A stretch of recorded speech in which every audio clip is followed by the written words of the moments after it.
Hemmeňize salam aleikum. Sizi Sevgili TV kanalına hoş gördük. Durmuş bu hareket. Hareket bolsa bu tezlik.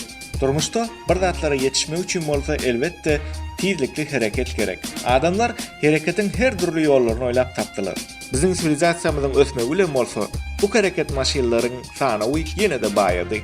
Yer näme? Bu videomuzda bolsa dünyadaki ýetköşük hareket maşinlarynyň sanyny sanak geçelik. Cabrio Velo. Birinci Cabrio Velo 7 ýyl mundan nemis oylap tapyşysy Christian Wagner tarapyndan oylap tapylypdy. Onun dizaýny bolsa, onun işgäri Jürgen Magner tarapyndan oylap tapylypdy. Şol wagt bu proýekt oňa üstünlük getirmedi. Sonra bolsa wagt geçip Italiýan oylap tapyjysy David Dirigibus täzeden oylap tapdy. Ol özüniň başdaky görnüşinde 45 kilograma eýe bolupdy.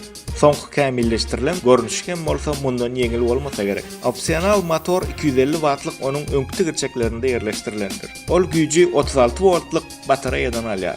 Arka tigirlerini bolsa pedal bilen toglamaly bolýar. Muňa başgaça velo motor diýsek hem bolar. Duralgysyz maksimal ýörep biljek aralygy 100 km-dir.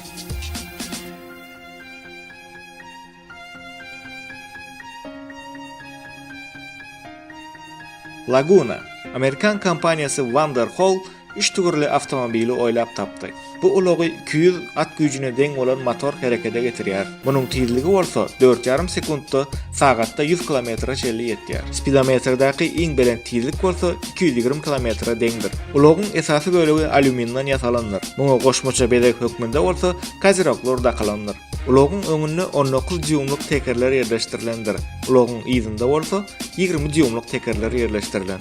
Hemme tekerler Toyo pakrişkalary bilen üçin edilen. Mundan doşary awtomobil Brembo tormuz mexanizmi bilen hem üçin edilen. Bu ulogda ýene de kondisioner, peçka hem-de oturguç ýyladyjylar hem bar.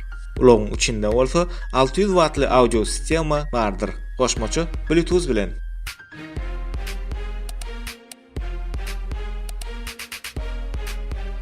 Martin Jetpack. Bir näçe ýyl mundan bu bolmajak zat ýalydy. Ýöne häzirki wagtda bolsa bu hakykat. Reaktiw maşin sagatda 70 km tezlik bilen hereketlenmäge ukyplydyr. Adamy 1 km beýiklikde howa göterip bilýär. Muny öndürjüler bu dünýädäki iň howpsuz uçan ulog bolup biler diýip inandyrýarlar. Bu ulog adaty ýangyşda işleýär. Bir doldurulanda bolsa ol 50 km aralygy geçip bilýär. Eger benzin howada otursa pilot yere howpsuz gonyp biler. Öndürjüleriň aýtmagyna görä, birinji bolup bu ulogy tez kömek beriji gullyk, obakyjylyk işgärleri, soňra bolsa neft gaz bilen işleýän edaralar, ana ondan soň bolsa halka hödürlenir diýär. Munyň başlangyç bahasy bolsa $250,000 bolar diýerler.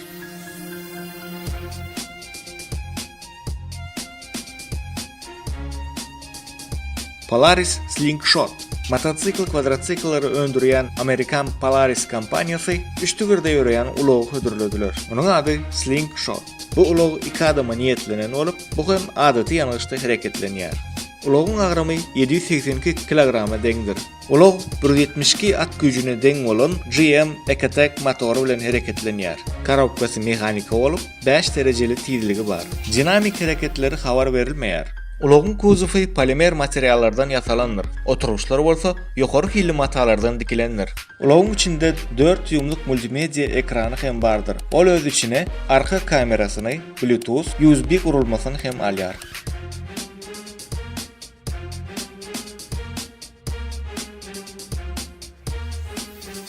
SI3 Patroller. Polisiýa we howpsuzlyk gullugy üçin niýetlenen ulogdur. Segway kompaniýasy polisiýa işgärleri üçin täze ulog işlemäne başlady. Kompaniýanyň aýtmagyna görä, bu transport ulogy biziň howpsuzlygymyzy aşyrmaga ýene de kömek eder. Bu transporty yaratmagyň baş maksady bolsa, köp funksiýaly, ýokary hilli ulogy yaratmakdy. Ýöne bu ulogy adaty raýatlar hem satyn alyp bilerler. Ýagny kiçi ulog söýüjüler hem-de ekologiýa söýüjüler. Sebäbi bu ulog elektrik energiýasy arkaly hereketlenýär.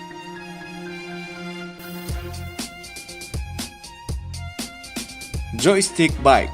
Bu rulun ornuna joystickli elektrovelosipeddir. Adatda rul bu hareketin uğrunu görkezmek üçin gerek zatdır. Ýöne bu elektrovelosiped üçin bolsa, rulun ornuna sag el üçin joystick goýlandyr. Muny sürenigizde siz özüňize edil video oýlarda ýaly duýarsyňyz. Şep tarapdaky joystick bolsa, tizlik geçiricisi bolup hyzmat edýär. Öndürjüniň aýtmagyna görä, ýakyn wagtlarda çep eliň boş durar ýaly bularyň hemmesini sag joysticke geçirmek maksat edilýär. Häzirki wagtda bu bay sagatda 60 km tezlikde hareketlenip bilýär. Batareýy dolduramyzda ol 40 km aralygy geçip biler. Baykyň öndürjüsi Ivan Forklas joystick arkaly motorlar hem skuterlary hem dolandyryp boljakdygy barada aýtýar.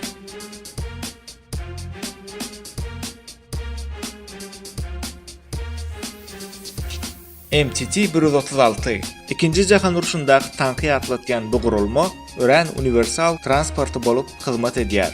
Bu transport hem elektr energiýasi arkaly hareketlenip, dol zaryat alanda 40 km-den 200 km çenli aralygy geçip bilýär. Bu transportyň agyrlygy 127 kg-a deňdir. Munyň tezligi açyk meýdanlarda 40 km/sagatda çenli ýetip biler. Öndürjüniň aýtmagyna görä, zaryada goýmagyň wagty 15 minutdan 8 minutda çenli gidip biler. Bu onuň içindäki goýulan batareýa bagly bolup bilýär. Bu transport her türlü ýük taşamaga, adam taşamaga hem-de tirket etmäge de ukyplydyr. Munyň esasy dolandyrjylary rulda ýerleşendir.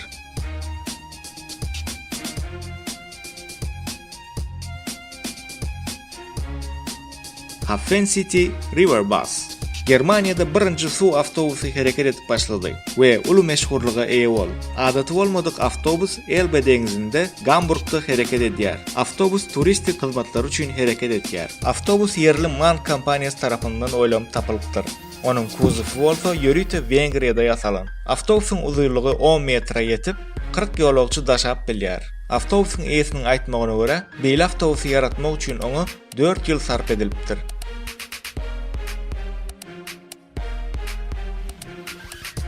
Watercar Panther. Bu ulog 2013-nji ýylyň iýun aýynda oýlanyp tapyldy. Daş görnüşinden ol Jeep meňzeýär we ulog öz içine dürli funksiýalar alýar. Köp ýyllyk tejribelerden soň bu ulog üçin Honda V6 VTEC motory saýlandy.